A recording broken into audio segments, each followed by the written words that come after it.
Do we really need democracy? Is the topic that I agreed to speak on when I was approached for this afternoon.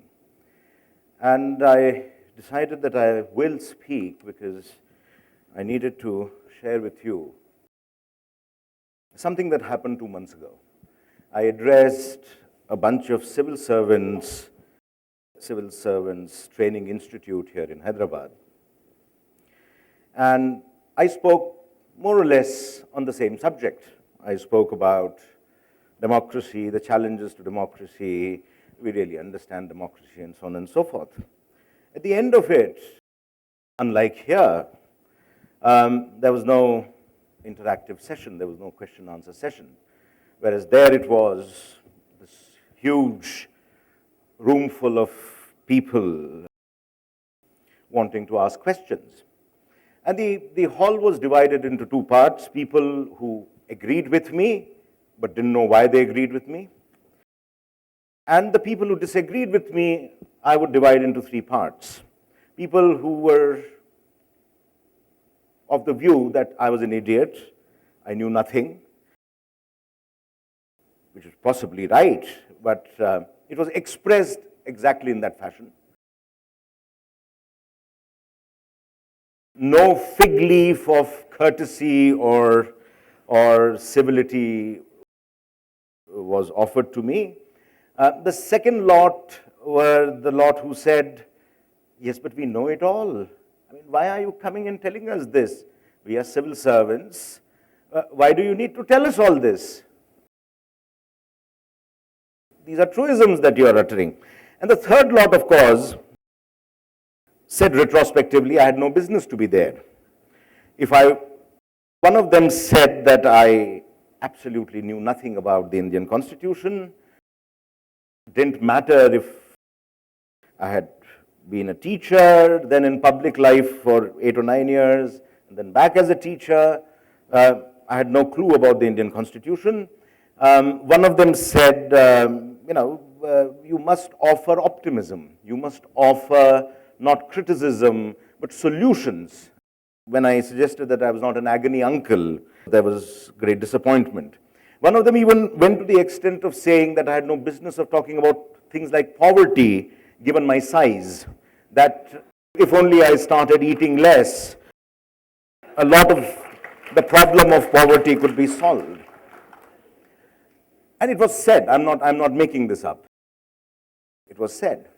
It was stated in those many words. I came back amused, disappointed, infuriated by the sight of 200 to 300 civil servants who are going to run and ruin this country for the next 30 to 40 years speak in this fashion. And over the many weeks and months since I spoke there, I reflected on what went wrong. Why were they saying things like they were saying? Because I think there was a disconnect. They came up with the usual cliches and the usual platitudes, like, oh, you are only looking at the glass half full or half empty, or so on and so forth. And when I suggested to them, the gentleman who said that to me, when I suggested to him that all these metaphors are all right, sitting in an air-conditioned hall like this, you go to Rajasthan and tell a guy who's known nothing but drought and lack of water that his glass is only half full and not half empty. It's a different dimension that these little chestnuts take. And to answer the question, do we really need democracy? I think I will end with a story, but go on to discuss some of the things that seem to worry me. We have developed over a period of time a sense of democracy in this country, not very different from what people who have spoken on education, in a certain sense, saw as a critique of the traditional ways of education. But even democracy, we have begun to think that democracy is about everything going on smoothly. everything going on perpetually without friction. That any amount of disruption unsettles us. And that disruption, that sense of unsettling, is often attributed to enemies of the country not wanting progress, not wanting development, not wanting an 8 or 9% growth rate, not wanting business and industry to be flourishing, not wanting India to be a superpower in 2020 or some such dream. The corollary of that is an argument which often argues that we know everything, but we believe in nothing. That we know that this is the way things must go on, but we don't believe in anything in the sense of challenging anything based on taking responsibility for our ideas. So we get extremely excited about Amartya Sen's argumentative Indian. Never seem to think that the argumentative Indian could just be an opinionated Indian without any responsibility for his views. That everybody has an opinion. And this is unsettling to us. This is unsettling in the extreme. We seem to know everything. We seem to be full of information. We think that discussion and debate is the solution for everything. And that takes place through this cathartic moment on television every evening when 5 people scream at each other, and it is seen as, great democracy sort of in action, functioning. And the anchors who scream the loudest are, of course, stars.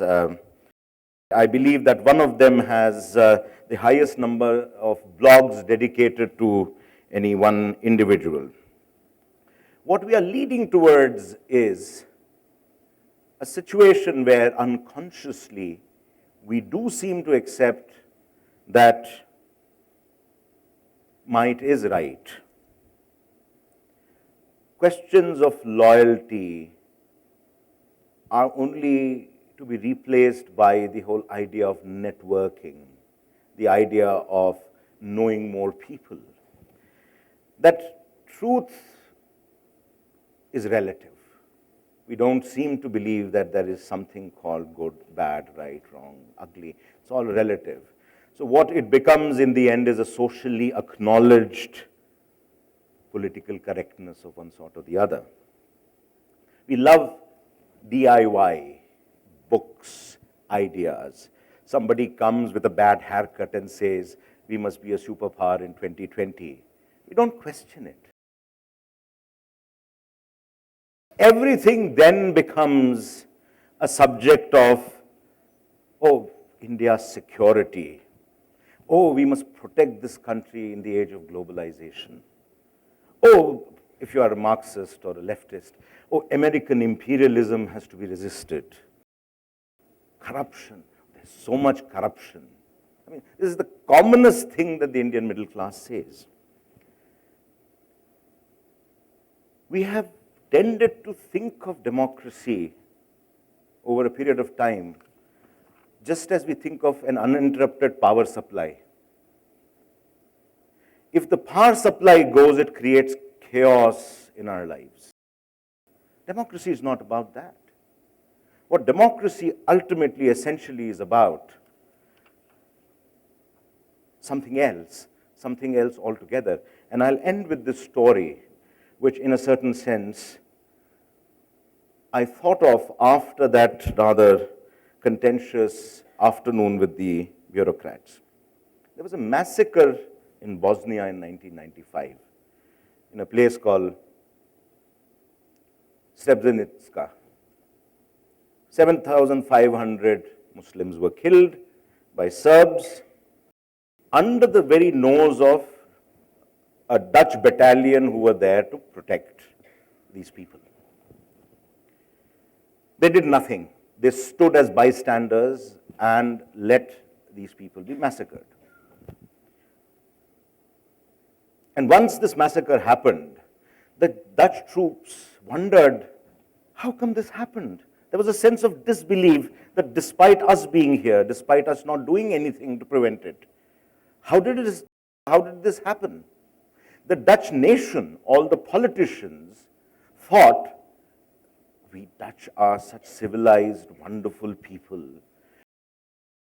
We are the very picture of civility, human rights, civilization, and so on and so forth. How could this have happened? Isn't it a bolt from the blue? How do things like these, an event like this happen?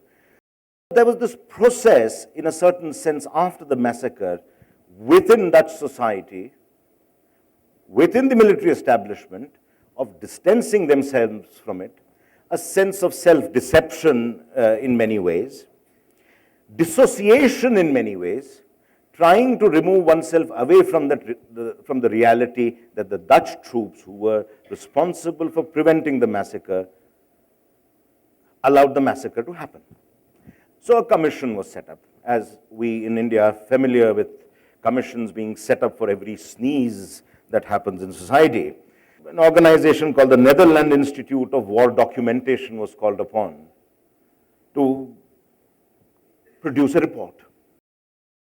What the report of this particular commission did was to literally replicate everything that the Dutch troops did, as well as the political reaction at the time of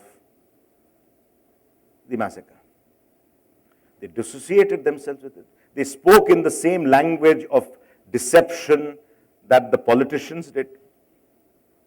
And the question that arises out of this entire story, why did a commission set to inquire into a massacre replicates the errors not merely of the troops, but of the politicians? Why does the report speak the same language? It speaks the same language, I want to suggest, is because neither the Dutch troops, nor the Dutch politicians, nor Dutch society, nor these scholars in the Netherlands Institute of War Documentation did one important thing. They did not challenge the myths by which a country lives and survives.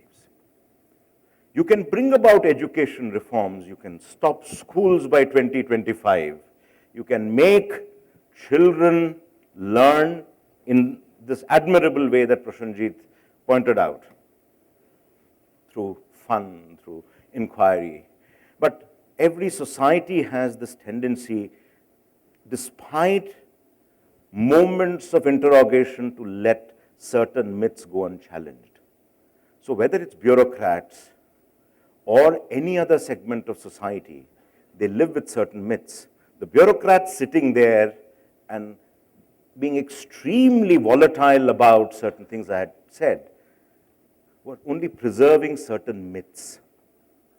The myth of the tolerant Hindu, the myth of the mild Hindu, the myth of an unbroken chain of civilization running, as always, 5,000 years. The imprecision that is inherent in the way we talk about Indian society. ये building कब बनी थी? हजारों साल पहले.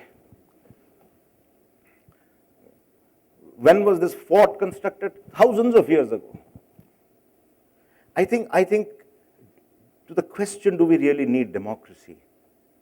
You can have admirable individuals in a society doing admirable things, as I've seen in the last 1 hour. But at the end of the day, it might, I'm not saying it will, it might come a cropper if, as a society, the ability to reflect, the ability to criticize oneself in terms of the myths that we live by. And these myths can be very rudimentary. I thought these were questions that were asked 20 years ago or 25 years ago. No, these are myths that we still live by. We never attack anyone. We are always attacked. I mean, this is